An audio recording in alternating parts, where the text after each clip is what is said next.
धाराशिव जिल्हा काँग्रेसकडून शेतकऱ्यांच्या विविध मागण्यांसाठी तहसीलदारांना निवेदन देण्यात आले आहे।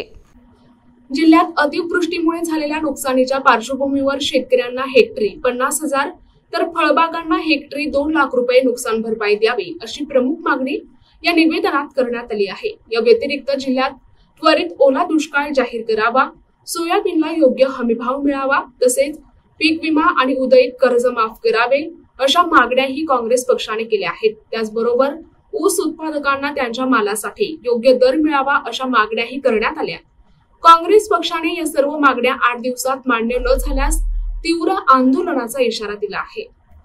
हे आंदोलन केलेलं आहे। या आंदोलनासाठी आमची प्रमुख पहिली मागणी आहे, आज या अतिवृष्टीमुळे या आसमानी संकटामुळे या ज्या आपल्या तालुक्यावर तुळजापूर तालुक्यावर जे नुकसानीत शेतकऱ्याच्या नुकसानीत आभाळ कोसळलेला आहे, याच्यासाठी हेक्टरी 50,000 रुपये सरसकट त्यांनी अनुदान देण्याची गरज आहे। तसेच फळबागा ज्याच्या आहेत, ज्याच्या फळबागाचं नुकसान झालेलं आहे, त्यांना हेक्टरी 1 लाख रुपये अनुदान देण्याची गरज आहे।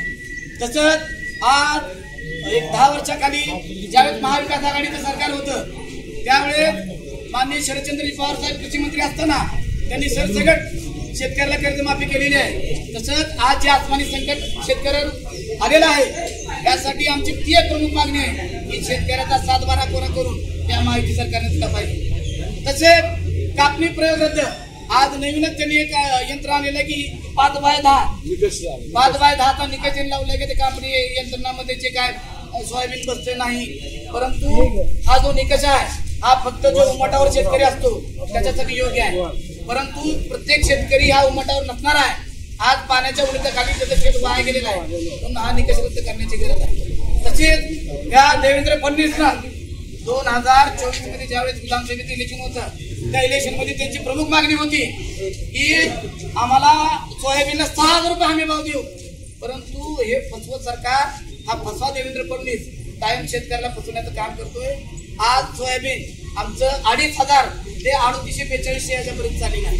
आज शेतकऱ्याचा हातोनात नुकसान होत आहे। 2800 रुपयाचा जे भेटेल सोयाबीन आहे। आज परिस्थिती एवढी वाईट आहे की त्यांनी बोललेल्या शब्दाला जागून आज शेतकऱ्याला 6,000 रुपये हमी भाव देणं गरजेचं आहे।